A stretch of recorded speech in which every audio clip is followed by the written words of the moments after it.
Olá, veja agora o que virou notícia no dia de hoje. Covid-19. Ministro da Saúde, Eduardo Pazuello, será convocado por comissão do Senado. Presidente Jair Bolsonaro acerta com o médico Queiroga a ida para a saúde no lugar de Pazuello. No Rio de Janeiro, Fiocruz monitora o coronavírus no esgoto de Niterói. E o estado de São Paulo abre novo hospital de campanha na capital. Confira ainda nessa edição. Papa Francisco pede o fim da guerra na Síria. Essas e outras notícias que foram destaque no dia de hoje, você confere a seguir. Terça-feira, 16 de março de 2021. Verão brasileiro. Acompanhe, a partir de agora, a edição ao vivo de hoje do 8 News.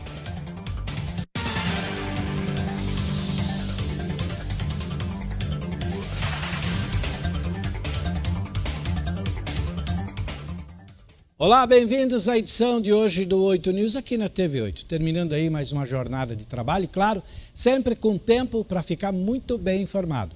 Obrigado pelo prestígio da sua audiência nessa cobertura especial com destaque às notícias sobre a Covid-19.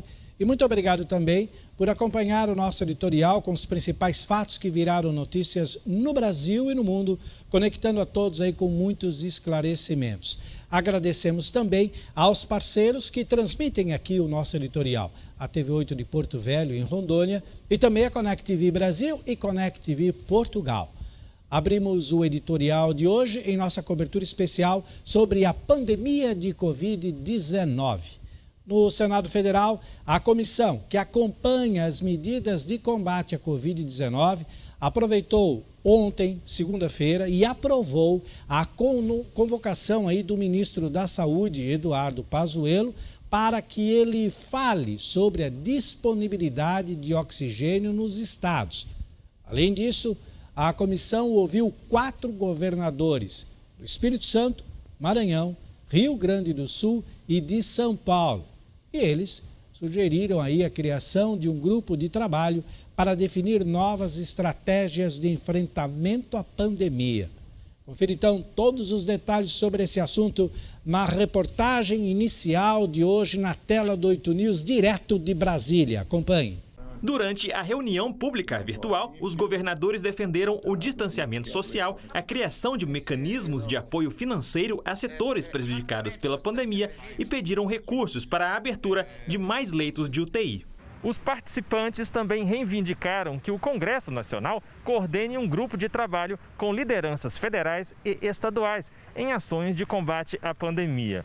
Um dos objetivos seria encontrar meios de antecipar o recebimento de vacinas já contratadas e adquirir mais doses no mercado internacional. Os governadores pediram ainda apoio para acelerar a regulamentação do trecho da lei sancionada na semana passada pelo presidente Jair Bolsonaro, que permitiu a compra de vacinas por estados, municípios e empresas privadas. Estados do Nordeste já negociaram 37 milhões de doses da Sputnik V com o governo russo e garantem que elas serão disponibilizadas prioritariamente ao Programa Nacional de Imunização. A vacina ainda não foi autorizada pela Agência Nacional de Vigilância Sanitária. Após uma conversa entre o presidente Jair Bolsonaro e o presidente da Sociedade Brasileira de Cardiologia, Marcelo Queiroga, considera aí extremamente positiva, os dois acertaram aí que o médico vai substituir o general Eduardo Pazuello no comando do Ministério da Saúde, em meio aí ao pior momento da pandemia de coronavírus no Brasil. No início da noite de ontem, o presidente confirmou a apoiadores a indicação e disse que ele conhece o cardiologista há alguns anos. Pazuello deixa o cargo de ministro da Saúde sob pressão depois de 10 meses no comando da pasta, 4 deles interinamente.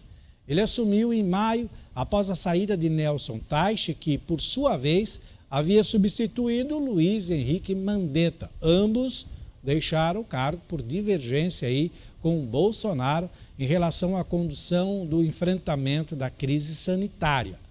A ordem é para que não haja correria na transição, já que a pasta da saúde é a responsável pelas ações de combate à pandemia.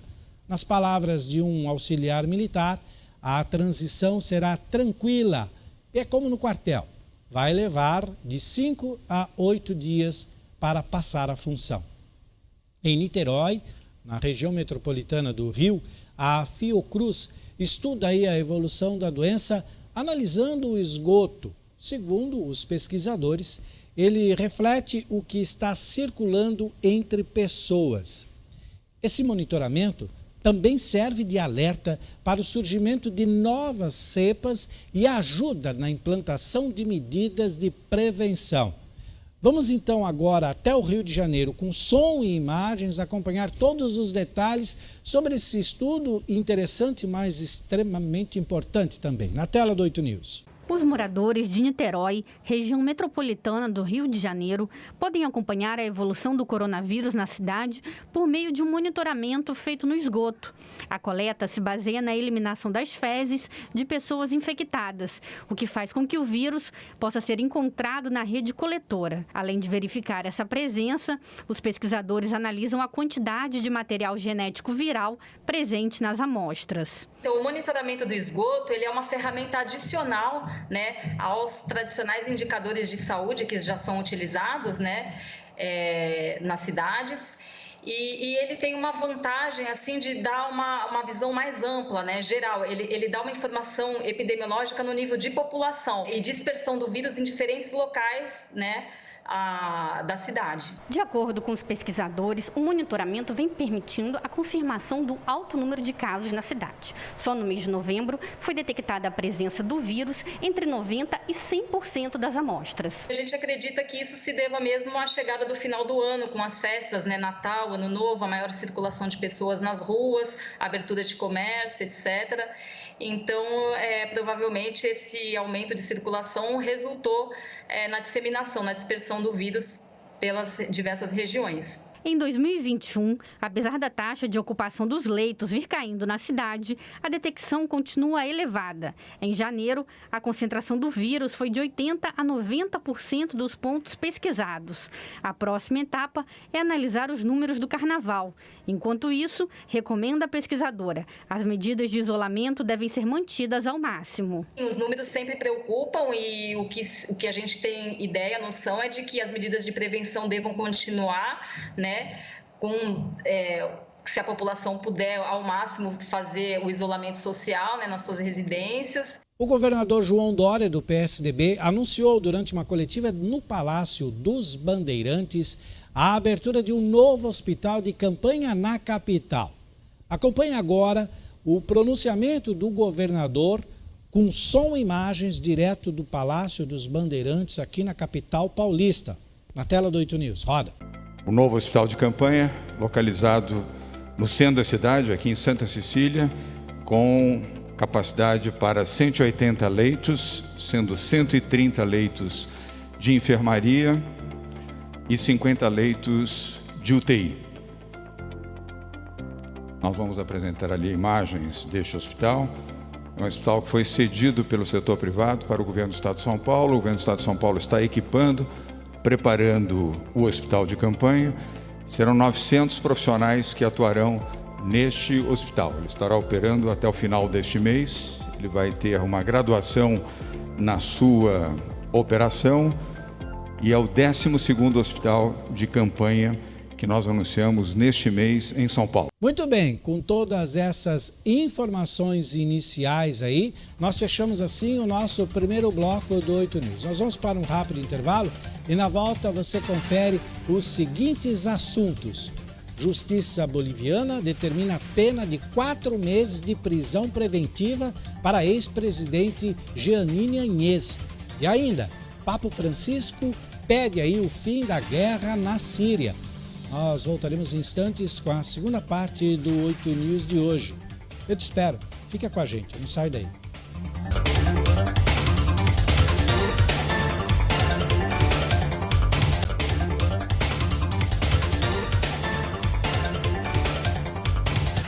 Muito bem, estamos de volta e agora é hora de notícia, hora de ficar bem informado. Vamos destacar os principais fatos que movimentaram aí o noticiário no Brasil e no mundo nesse dia de hoje, começando pelo seguinte destaque.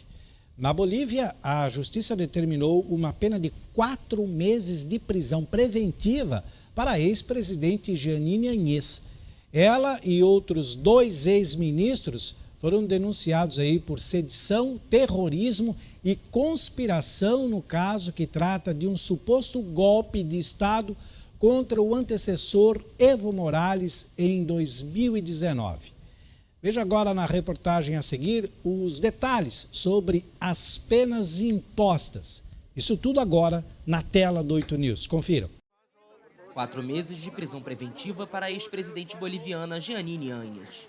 A decisão foi tomada pela Justiça dentro do caso do suposto golpe de Estado contra o antecessor Evo Morales em 2019, uma acusação que Áñez nega.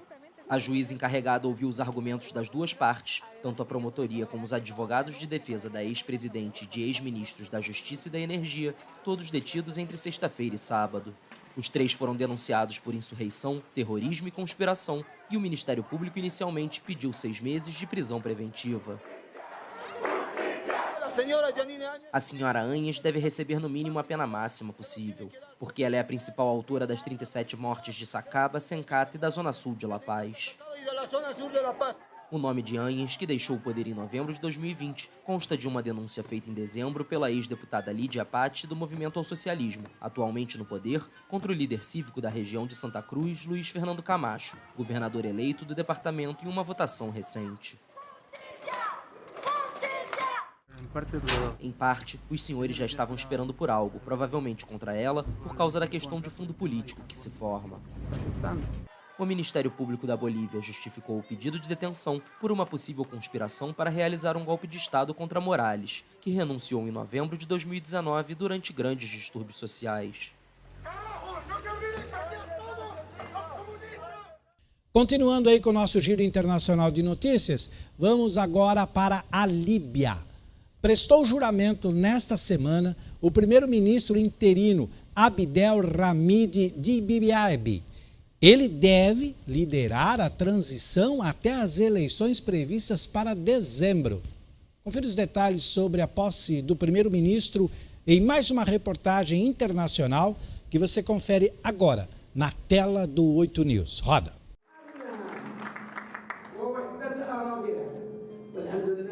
O primeiro-ministro da Líbia, Abdelhamid Dbeibeh, que deve liderar a transição até as eleições previstas para dezembro, prestou juramento ao seu cargo nesta segunda-feira. A cerimônia ocorre um mês após sua designação em meio a um processo político mediado pela ONU. Dbeibeh e seus ministros juraram preservar a unidade, a segurança e a integridade da Líbia durante uma cerimônia na sede provisória do parlamento instalada em 2014 em Tobruk, a 1.300 quilômetros de Trípoli. A Líbia vive no caos há uma década. Após anos de estagnação em um país dividido em 2 lados, Dbeibeh, um bilionário de 61 anos, foi nomeado primeiro-ministro interino em 5 de fevereiro por 75 autoridades líbias reunidas em Genebra, sob a mediação da ONU, assim como um conselho presidencial de 3 membros. Seu governo de unidade nacional obteve um voto de confiança histórico dos deputados. O executivo substitui o governo de união nacional de Fayez al-Sarraj, instalado em 2016 no oeste do país e reconhecido pela ONU, e o gabinete paralelo de Abdallah al-Thani, não reconhecido pela comunidade internacional. O novo executivo terá que unificar as instituições e garantir a transição até as eleições de 24 de dezembro, data em que sua missão terminará.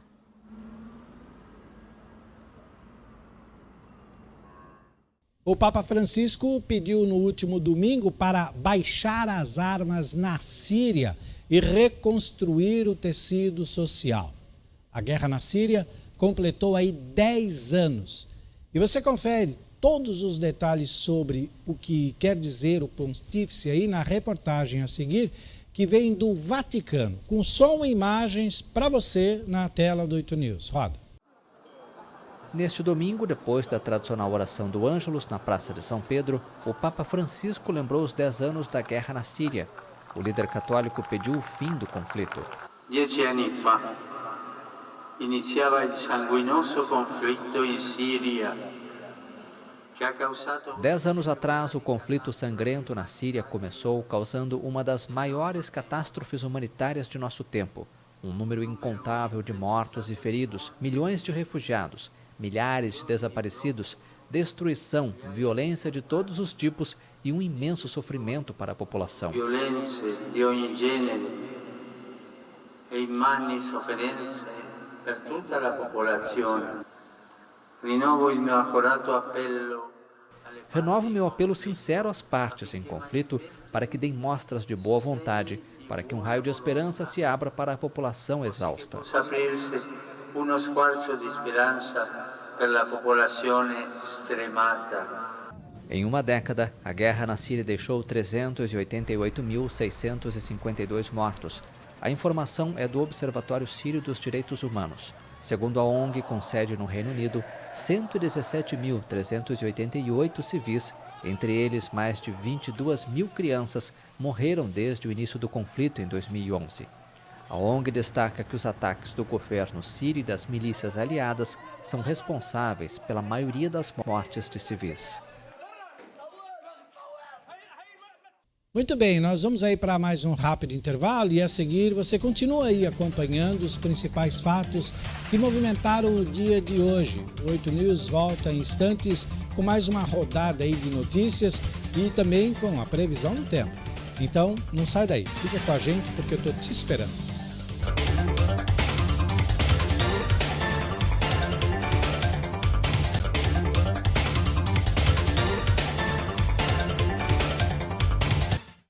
Muito bem, estamos de volta com o 8 News e vamos continuar aí com o nosso giro de notícias pelo Brasil e pelo mundo que movimentaram até agora o dia de hoje. E vamos para a previsão do tempo. A região sudeste, que tem aí, segue com um predomínio de sol e calor na quarta-feira. Olha, não chove apenas no centro-sul do Espírito Santo e no centro-norte de Minas Gerais, inclusive em Belo Horizonte. Nas demais áreas, as nuvens ficam carregadas e à tarde pode ocorrer aí pancadas de chuva com muitos raios. Agora, com dados fornecidos pelo Clima Tempo, vamos ver como será a quarta-feira em São Paulo e algumas regiões metropolitanas. Começando então pela nossa querida capital, que terá aí uma quarta-feira com mínima de 19 e máxima de 31 graus. A umidade relativa do ar na quarta-feira em São Paulo gira em torno de 71%. Saindo de São Paulo, nós vamos para Santo André. O dia começa com 19 graus e a máxima atinge 29 graus. A previsão de sol durante toda a manhã e chuva forte no período da tarde e início da noite. Umidade relativa do ar em Santo André gira em torno de 82% na quarta-feira. Do ABC Paulista, a gente dá um pulo em outra cidade, Barueri, que é a região oeste aqui da capital. 20 graus a temperatura mínima e 32 graus é a temperatura máxima prevista para a quarta-feira. O dia em Barueri começa com muito sol, já quente, e esse calor todo traz aí uma formação pesada de nuvens que provoca aí chuva forte a qualquer momento entre o período da metade da tarde e o início da noite em Barueri.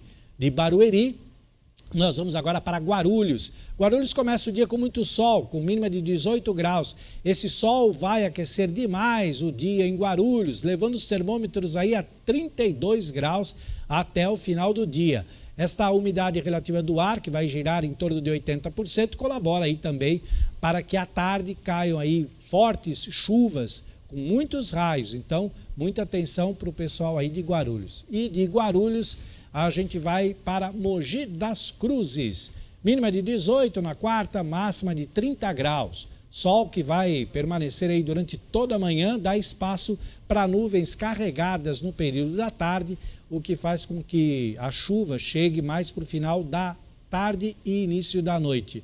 A umidade relativa do ar em Mogi das Cruzes, no máximo 100% na quarta-feira. E de Mogi das Cruzes, nós vamos então para Jandira, para fechar aqui a nossa previsão do tempo. Quarta-feira em Jandira começa com 18 graus de mínima e a máxima aí chega em 31 graus. A umidade relativa do ar nessa região gira em torno de 87%. E há aí uma previsão de chuva no período da tarde na região de Jandira também.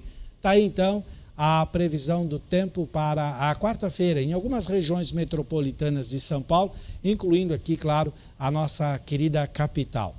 Continuando então com o editorial de hoje e aproveitando que estamos falando sobre o clima e o tempo, olha só, em Pequim, por conta da poluição, o céu ficou totalmente amarelo.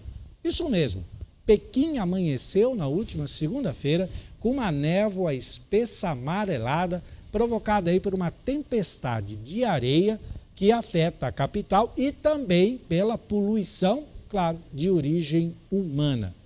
Na tela do 8 News e mais uma reportagem especial, você vai acompanhar todos os detalhes então sobre esse fenômeno climático. Roda!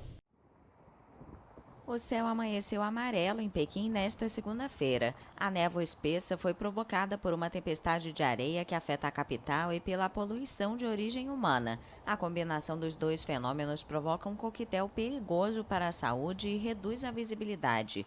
O município suspendeu todas as atividades esportivas ao ar livre nos centros de ensino e aconselhou as pessoas que sofrem de problemas respiratórios que não saiam às ruas. Com os rostos cobertos, muitos moradores de Pequim seguiram para o trabalho, mas alguns usavam óculos de proteção. Sinto que cada respiração vai me deixar com problemas nos pulmões. Os edifícios emblemáticos da cidade mal eram visíveis e a névoa se tornou o principal assunto nas redes sociais. As tempestades de areia procedentes do deserto de Gobi são frequentes na primavera no norte da China, mas os moradores da capital não observavam o céu tão carregado em muitos anos.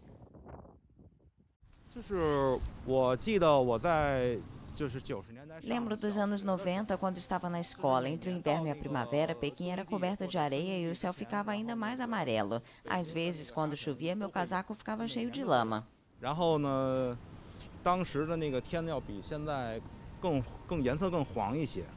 O site especializado Axim.org considera perigosa a qualidade do ar. O nível de partículas PM10 alcançou o limite de 999 no início da manhã, uma taxa 20 vezes maior do que as recomendações da Organização Mundial da Saúde. O nível das partículas PM2,5, ainda mais tóxicas, era de 567, um nível poucas vezes registrado nos últimos anos em Pequim.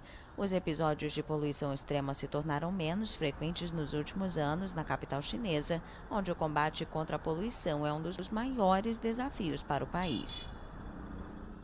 As férias de primavera levaram milhares de estudantes a se deslocarem para a Flórida no último final de semana.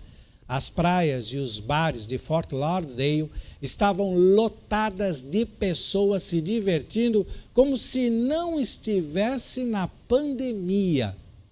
Direto dos Estados Unidos, com som e imagens, vamos acompanhar então esse total descaso dos jovens em relação às aglomerações e não respeitando o distanciamento social. E claro, na praia, todo mundo sem máscara. Acompanhe. O importante é a festa, não a pandemia. Esta parece ser a mentalidade dos milhares de estudantes que foram passar as férias de primavera em Fort Lauderdale, na Flórida, durante o fim de semana. Medidas como distância social, uso de máscaras e cuidados de higiene pareciam não existir. Ninguém aqui se importa com o coronavírus, embora seus motivos para comemorar sejam bem diferentes. It's like COVID doesn't exist. It's crazy. And honestly, I feel like this is how it should be everywhere. Basically, the only reason I came down here was because Mom told me I couldn't do it. So I was like, COVID, and I came down here, and now, we're living a good life. I'm in Fort Lauderdale, and I'm here because I just got cheated on, so I'm trying to have a good time. Muitas universidades dos Estados Unidos cancelaram as férias de primavera para evitar imagens como estas, mas aparentemente a medida não teve muito sucesso. As companhias aéreas e hotéis estão atraindo os estudantes com ofertas especiais. Ron DeSantis, o governador da Flórida, apelou para que as pessoas visitem o estado para ativar a recuperação de sua economia.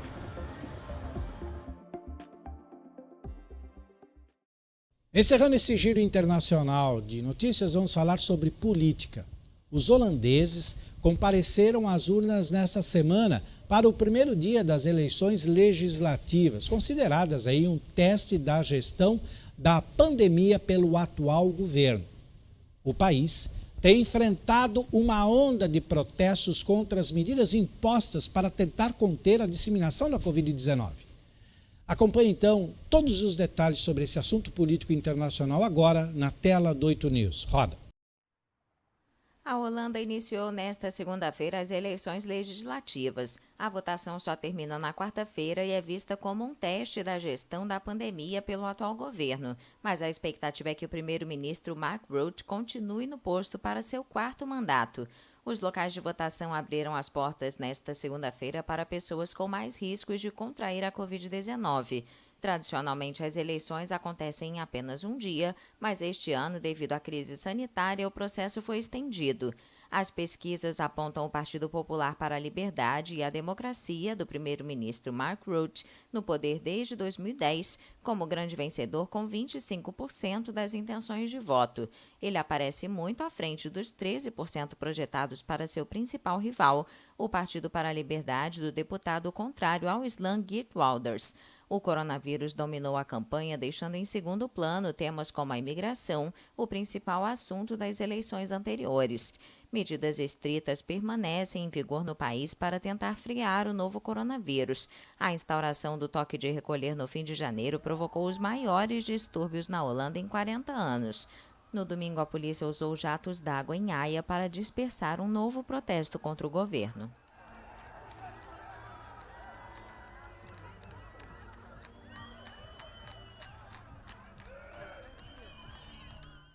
Muito bem, com mais essa rodada de notícias aí, nós fechamos assim mais um bloco do 8 News. Nós vamos para um rápido intervalo e na volta você confere aí os seguintes assuntos. Política internacional. Holandeses votam durante a pandemia e ainda aumenta a procura de brasileiros aí por casas sobre rodas. Nós voltaremos em instantes com a segunda parte do 8 News de hoje. Sai daí, eu estou te esperando. Fica com a gente, jogo rápido e a gente já volta.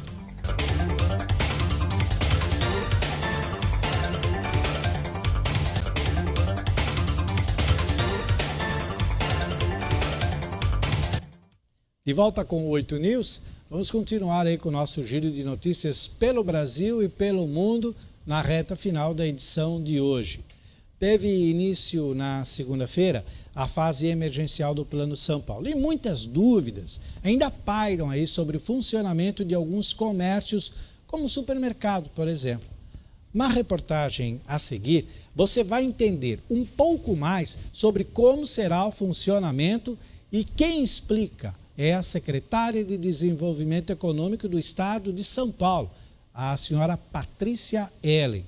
Direto do Palácio dos Bandeirantes, aqui em São Paulo, vamos acompanhar então essa explicação sobre como vão funcionar os supermercados nesta fase que nós estamos vivendo agora em São Paulo. Roda. Não há restrição de funcionamento para supermercados no mundo todo, mesmo no momento mais difícil da pandemia, exatamente porque o incentivo agora é para que as pessoas fiquem em casa, elas precisam ter acesso a seus alimentos, ao abastecimento de produtos essenciais. Por isso, os supermercados não fecham.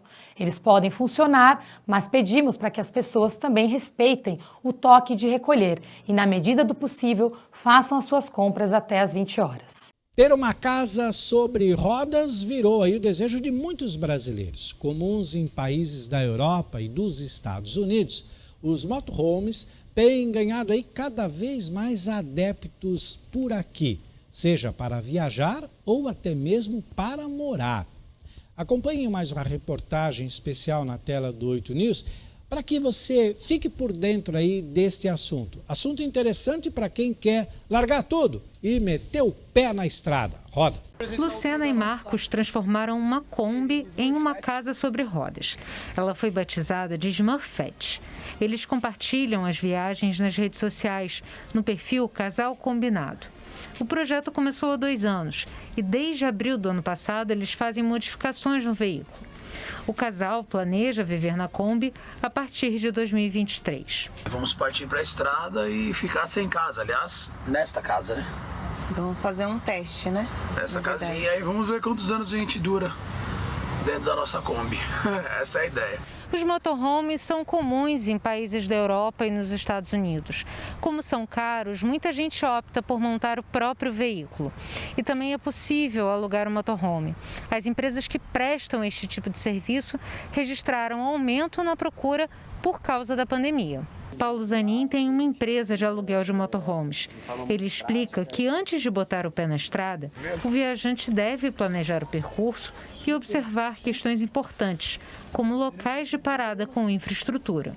A gente sugere sempre assim, que eles parem em campings, porque ali você vai ter segurança e também a comodidade ali de você estar em um local já próprio com o seu motorhome, né? E se precisar de ajuda, tem gente para ajudar, né? E antes de encerrar a edição de hoje do 8 News, nós vamos aí a uma última reportagem. Obra-prima da literatura mundial, a Divina Comédia Humana, de Dante Alighieri, foi escrita aí no exílio pelo poeta italiano após ser condenado em um julgamento injusto, que juristas se preparam para revisar 7 séculos após a sua morte. Dizem que a justiça tarda, mas não falha. 7 séculos depois, então, haverá o julgamento para se saber se a decisão foi justa ou não. Na tela do 8 News, acompanhe. A justiça pode tardar, mas quem sabe nunca falhar. 700 anos após sua morte, Dante Alighieri, o autor da obra-prima da literatura mundial, A Divina Comédia, pode ter seu julgamento revisado. O poeta supremo, como costuma ser chamado, teve que ir para o exílio e deixar Florença em janeiro de 1302, após um confronto sangrento entre 2 facções rivais. Dante era ligado aos brancos, que exigiam que os poderes do Papa fossem limitados. O grupo era rival dos negros, dispostos a aceitar a influência do Santo Padre nos assuntos da cidade. O apoio de Dante aos brancos rendeu a princípio uma multa e mais tarde a condenação à morte.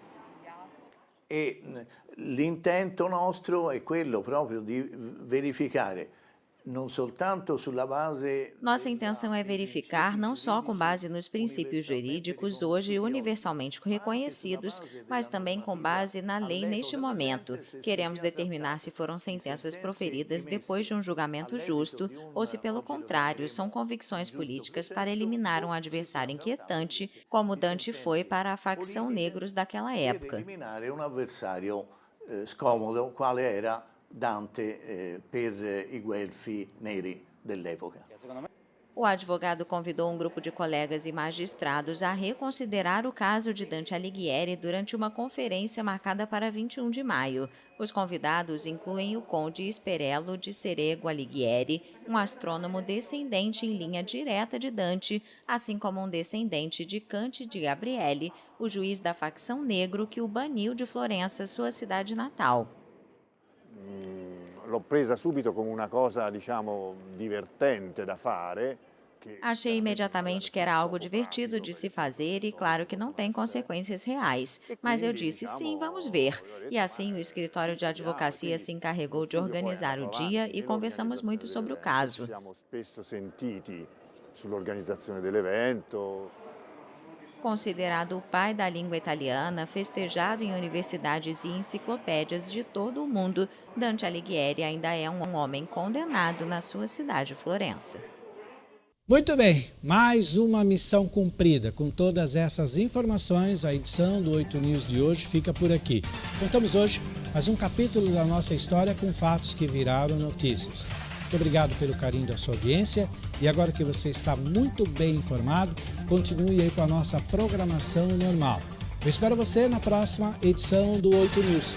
Até amanhã, às 7 da noite, e eu estou te esperando. Tchau, pessoal. Até mais.